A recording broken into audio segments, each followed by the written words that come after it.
Hey guys, Josh here, and today I'm going to be taking you through weeks 4 through 5 as I learn the piano using the PianoForAll program. I've been a little busy this past couple weeks just with class starting up, but I've gotten to fit in enough practicing time to where I felt like it was worth it to upload another video. So to start off, I'm actually going to play the Carpenter song that I played in the last video just to see how I'm progressing. So let's take a listen to see how that sounds.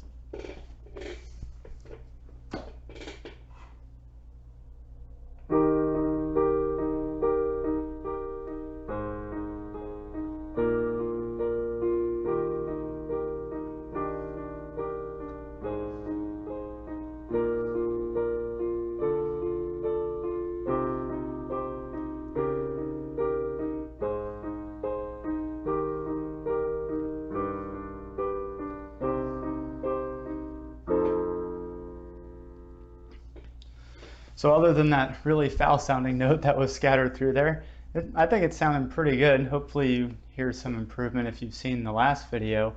One of the things though is that I did switch up how I played it a little bit, and that I didn't play every chord in root position. I played the proper inversion to make it so where my right hand doesn't have to jump around as much. So physically it's easier to play, but mentally it's still a bit of a challenge because now I have to think about which inversion to play. But definitely think that it sounds at least more organic than the last time I played it. Okay, so let's move on to week 4. So in that I was working through the latter half of book 3. And so by the end of book 3, I was able to play every single major and minor chord, basic chord, as well as each of their inversions. And one of the things that I found that was difficult was figuring out which position of the chord to play in a given song, because it tells you what position to play the chord in the beginning of the song, but then every subsequent chord, it just gives the chord name, and then you have to figure out which chord makes the most sense.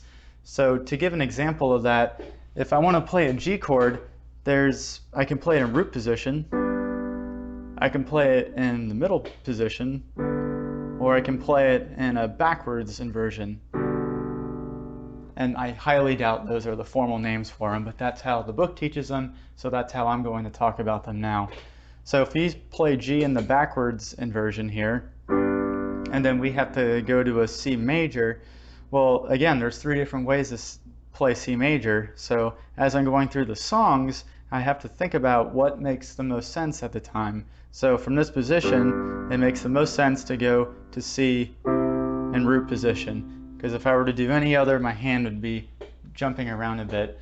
So that was difficult getting used to, trying to mentally think about which chord makes the most sense. I ultimately like it though, because it gets my brain working to figure out which chords make the most sense in a given progression.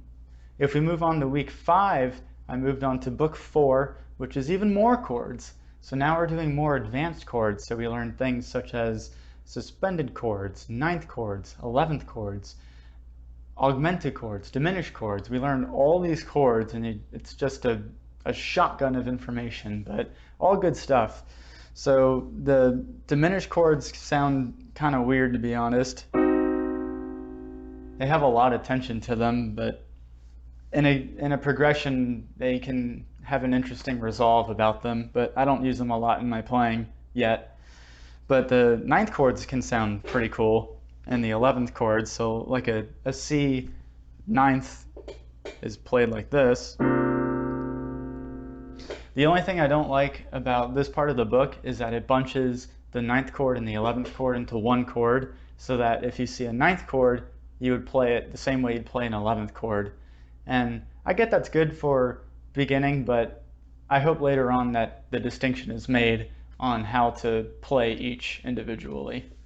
So what I'll do now is I'll play what I consider to be a challenging piece for me to play. It's a Beatles song called Sweet Madonna, so let's take a listen.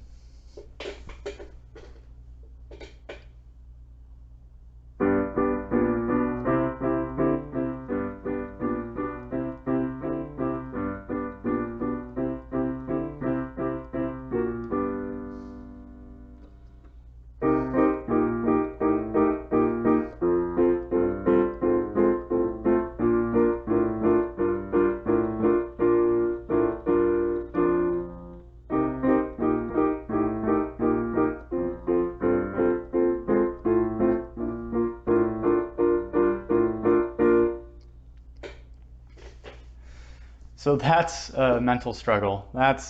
And physical. I mean, that's not an easy song for me to play. So as you can tell, that was nowhere near perfect by any means. So hopefully in the next video, I'll play that again. I'll be able to get that smoother next time. The other thing I want to do though is I want to play you a song or rather a piece of a song that I've written utilizing some of the components from the program that I've learned. So I'll let you take a listen to it. I think it sounds pretty good so far though.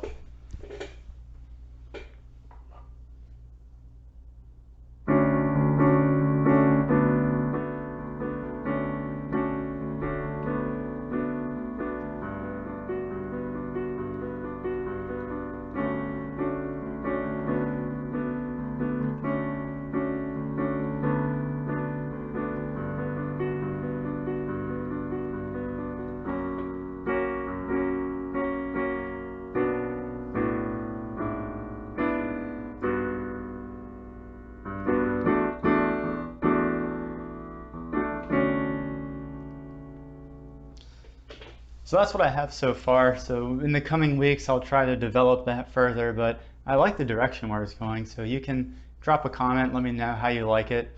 And yeah, that'll be it for this week. I'll just keep chugging along with the program. I'll try to practice where I can. And if you have any suggestions, please let me know. If you like the video, feel free to subscribe and thumbs up. And as always, I'll leave a description for the PianoForAll product in the description below. All right, thank you for watching, and I will see you next time.